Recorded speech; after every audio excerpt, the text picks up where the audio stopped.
সামনে যখন বিধানসভা নির্বাচন প্রস্তুতি তুঙ্গে প্রত্যেকটি রাজনৈতিক দল সেটা শাসক বিরোধী আহিলি নিজেদের মতন করে ঘুঁটি সাজানো শুরু করে দিয়েছে, প্রস্তুতি শুরু করে দিয়েছে। রণকৌশল কি হবে সেদিকে নজর রয়েছে রাজনৈতিক দলগুলির। আর এর মধ্যেই আপনাদের জানাই যে আপডেট আমরা পাচ্ছি পদ্ম শিবির থেকে, কলকাতায় এবার বাড়ি ভাড়া করছেন অমিত শাহ। কেন বাড়ি ভাড়া করছেন? একেবারে ঘাঁটি গেড়ে তিনি বসবেন এই বাংলায়, কারণ বিজেপি জিততে মরিয়া।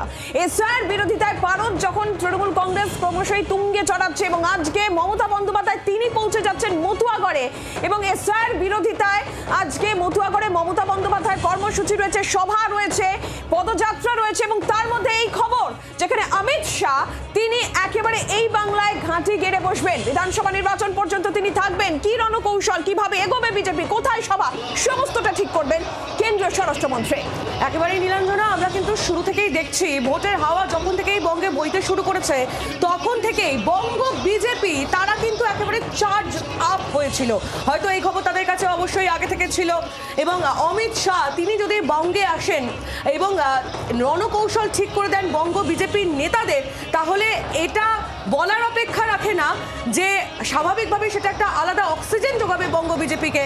এবং দুটি ছবি এই মুহূর্তে তুলে ধরছি আপনাদের সামনে। একদিকে অমিত শাহ তিনি যেমন বঙ্গে আসছেন, তিনি এখানে ঘাঁটি গেড়ে বসবেন এবং জানা যাচ্ছে যে তিনি বাড়ি ভাড়া নিয়ে শহর কলকাতায় থাকবেন ভোট পর্যন্ত। এবং অন্যদিকে মমতা বন্দ্যোপাধ্যায় তিনিও কিন্তু একদম পথে নেমে পড়েছেন। একদিকে এসআইআর বিরোধিতা আমরা জানি এবং এসআইআর বিরোধিতায় তার এর আগেও তিনি একাধিকবার রাজপথে নেমেছেন, আর এবার একেবারে মতুয়াগড়ে পৌঁছে যাচ্ছেন মমতা বন্দ্যোপাধ্যায় এসআইআর বিরোধিতায়। তার আজ সভা রয়েছে, পদযাত্রা রয়েছে, সব মিলিয়ে বঙ্গে কিন্তু ভোটের হাওয়া এখন একেবারে ঝড়ের আকার নিয়েছে নীলাঞ্জনা।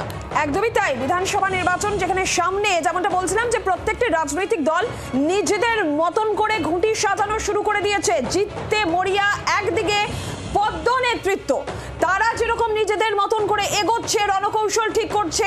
একাধিক বৈঠক আমরা দেখলাম সল্টলেক দপ্তরে, সেখানে কার্যত পাঠশালা, যেমনটা আপনাদের এর আগেও আমরা দর্শকদের জানিয়েছি আহিলি, সেখানে কেন্দ্রীয় নেতারা তারা রীতিমতন বুঝে নিচ্ছেন যে কিভাবে কাজ এগোচ্ছে। আর এর মধ্যেই যেখানে অমিত শাহ তিনি একেবারে বাংলায় এসে থাকবেন বিধানসভা নির্বাচন পর্যন্ত, তিনি সমস্ত বিষয় সেখানে কোথায় সভা থেকে শুরু করে এসআইআর আবহে আইন শৃঙ্খলা পরিস্থিতি সমস্তটা যখন অমিত শাহ নিজে নজরে রাখবেন সেটার একটা আলাদা তাৎপর্য রয়েছে একেবারে নীলাঞ্জনা। কারণ আমরা জানি যে বঙ্গ বিজেপি তারা কিন্তু কেন্দ্রীয় পর্যবেক্ষকদের মাধ্যমে তাদের রীতিমতো পরীক্ষা নিরীক্ষা নেওয়া হচ্ছে। যেমন তুমি বলছিলে যে বঙ্গ বিজেপির সদর দপ্তর সেখানে রীতিমতো পরীক্ষা নিরীক্ষা চলছে, কিন্তু শুধু কেন্দ্রীয় পর্যবেক্ষকদের উপরই ভরসা নয়, একেবারে মোদির ডেপুটি তিনি চলে আসছেন বাংলায়। একদমই। আমরা একটুখানি এই বিষয়টা একটু আরো ডিটেলে জানি আইলি। রাজীব চক্রবর্তী আমাদের প্রতিনিধি রয়েছেন আমাদের সঙ্গে। রাজীব, এবার অমিত শাহ তিনি নিজে বাংলায় আসবেন, শুধু নয় বিধানসভা নির্বাচন পর্যন্ত থাকবেন। বিজেপির ক্ষেত্রে, বঙ্গ বিজেপির ক্ষেত্রে এটা কতটা বাড়তি অক্সিজেন যোগাবে? গোটা পরিকল্পনা অমিত শাহর কি রয়েছে জানবো।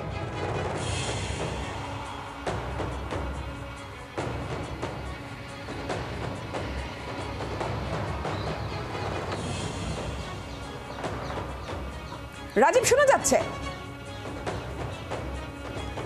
দেখো, কেন্দ্রীয় স্বরাষ্ট্রমন্ত্রী অমিত শাহ তিনি বাংলায় যাচ্ছেন এবং বাংলায় শুধু যাচ্ছেন নয়, তিনি বাড়ি ভাড়া নিচ্ছেন। অত্যন্ত বড় খবর এই মুহূর্তের, একেবারে ব্রেকিং নিউজ। বিধানসভা নির্বাচনকে সামনে রেখে এবং বিধানসভা নির্বাচনের আগে যে এসআইআর হচ্ছে, সেই এসআইআর থেকে বিধানসভা নির্বাচন পর্যন্ত পুরোটাই পশ্চিমবঙ্গে থাকবেন কেন্দ্রীয় স্বরাষ্ট্রমন্ত্রী।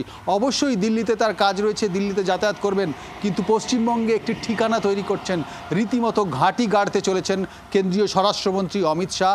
এবং সেটি আগামী ডিসেম্বর থেকেই কলকাতা এবং কলকাতা সংলগ্ন এলাকায় একটি বাড়ি ভাড়া নিচ্ছেন তিনি।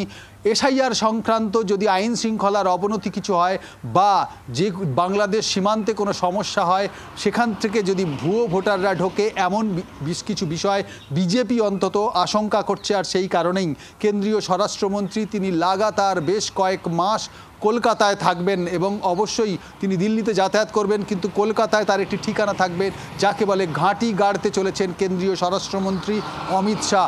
লক্ষ্য বাংলা দখল, লক্ষ্য বাংলার বিজেপির সংগঠন মজবুত করা, লক্ষ্য 2026-এর বিধানসভা নির্বাচন।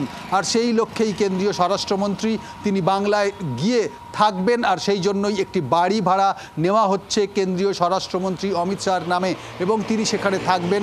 আমি যেমনটাই বললাম যে একেবারে এসআইআর প্রক্রিয়া থেকে শুরু করে বিধানসভা নির্বাচন প্রক্রিয়া সম্পন্ন হওয়া পর্যন্ত বাংলাকেই পাখির চোখ করছে বিজেপি, এবং সে কারণে তাদের একেবারে দলের প্রায় সর্বোচ্চ নেতা কেন্দ্রীয় স্বরাষ্ট্রমন্ত্রী অমিত শাহ থাকবেন।